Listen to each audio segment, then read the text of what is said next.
I'm Lisa Fishman, and I was really looking forward to meeting you and celebrating so many wonderful new books at the 2020 Harbor Springs Festival of the Book this year. So thank you so much for coming out to support the authors by tuning in here. My collection of poetry that has just been released on Wave Books is Mad World, Mad Kings, Mad Composition. This is the yellow hardcover, and it's also available in paperback.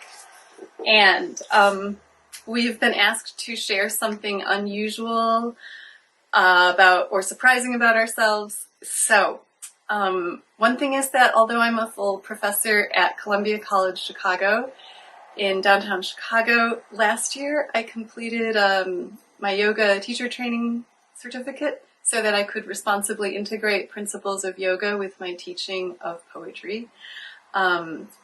Because yoga is primarily a practice of grounding by means of attention and awareness and being present and breath, I find it beautifully twinned with poetry, which for me is a practice of attentiveness and presence. Unusual fact number 2, I'm going to sneak in at the age of 49, having never done any theater or acting before in my life. I joined a community theater in Madison, Wisconsin called the Young Shakespeare Players, mostly kids, a few adults, uncut Shakespeare, and my favorite roles were Hotspur and Caliban and Miss La Creevy in the 10-hour production of Charles Dickens' Nicholas Nickleby. I was invited to be part of this festival by the organizers who take a generous interest in Wave authors. I grew up in Michigan, first in Clarkston, then Pontiac, then Mount Clemens, but mostly in Leelanau County, north of Traverse City. I went to Glen Lake High, and then Michigan State University, and I was a summer staff writer for the Traverse City Record Eagle, which some of you may know. I started by covering the Cherry Festival every year, and that was a great experience to work for the Record Eagle for several summers in the mid-'80s. You might be detecting that there are a lot of different strands in my life. One thing about my new book is I think it makes room for multiplicity. It's a spacious book, 180 pages, spanning 16 years, even though I've published other books in that time period. I think it's quite welcoming because it gives attention to the present, to the natural world, and to interactions between people. I was moved by a review that just appeared in Plowshares that says, Lisa Fishman's 7th book is at one and the same time remarkably heterogeneous and remarkably cohesive. End of quote. The reviewer notes that the images in its closing pages and elsewhere, quote, hint at transformation and regeneration and suggest hope. These days, we can certainly use some hope. End of quote. There is on my work an influence of classical Chinese and Japanese poetry. Some mentors whom I have been so lucky to have learned from in person are Robert Creeley, Michael Palmer, and Brenda Hillman.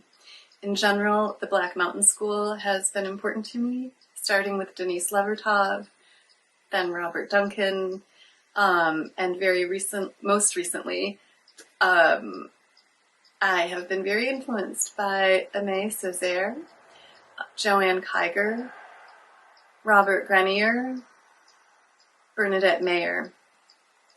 Laureen Niedecker is a kindred spirit for me, and Wallace Stevens is extremely imprinted on my ear and on my sense of poetry as lyric and as thinking. When I put pencil to paper in my notebook to begin writing, as that is how I begin writing, is there a question that compels the writing? That's a question posed by the organizers, and I like the question very much. I believe the question is a version of the answer itself, because I think a poem is always asking, what is the question? Is there a question? I believe that there needn't be a specific identifiable question that compels the writing, although there may be,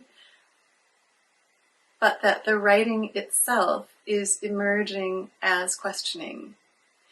In other words, the question is not outside or apart from the writing, as long as the poem is present, open, and paying or giving attention to what is around at the moment and to its own inner mysterious necessities.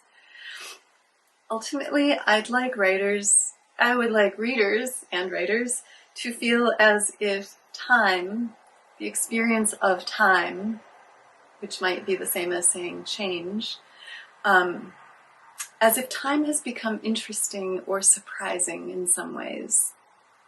One friend, the poet Louis Friedman, wrote to me that in reading my book, he had the sensation of suddenly becoming aware that, quote, there's the dimension of space in time, that the experience of time's elasticity is already its space, end of quote. I love how Lewis thinks abstractly and can articulate a feeling from reading the book in that way.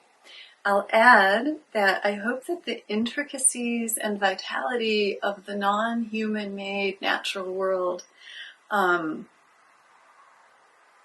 such as a cicada that a farmer may have put into his mouth to release to the surprise of the person behind the Wendy's counter, or the poppies growing around the base of a hickory tree, or the golden oysters that pop up in the woods after a rain, that things like that may be freshly perceived and experienced by the reader who encounters them in my book.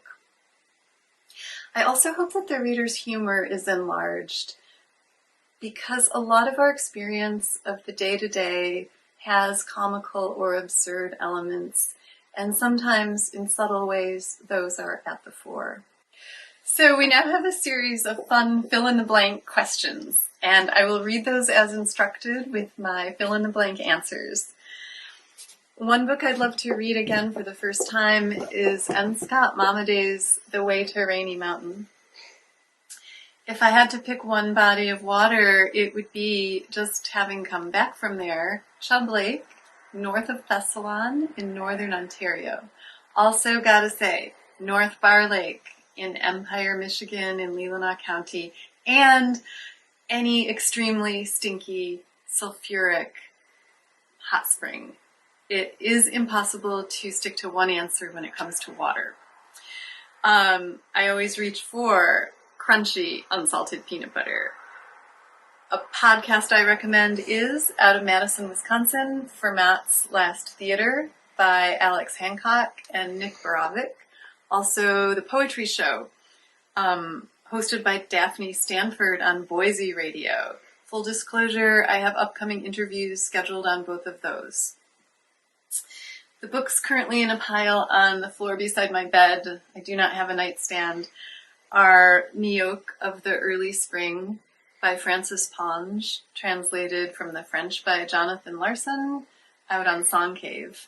Also, the collected stories of Elizabeth Bowen, because there's always something by Bowen by my bed, and right now an extremely old copy of Asimov's science fiction, Crumbly Yellow Pages, and Rachel Carson's The Sea Around Us.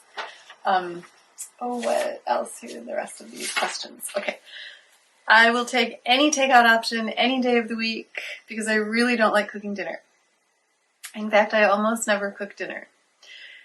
I do my best reading at night, except insofar as reading is writing. I love that observation by Robert Duncan, that reading is writing and writing is reading. And I find myself most apt for writing in the morning. Thank you so much, everyone. Please take good care of yourselves and of other people. And thank you for giving space to new books, their words and their thinking in these times. And thank you very much to the Harbor Springs Festival of the Book organizers for 2020.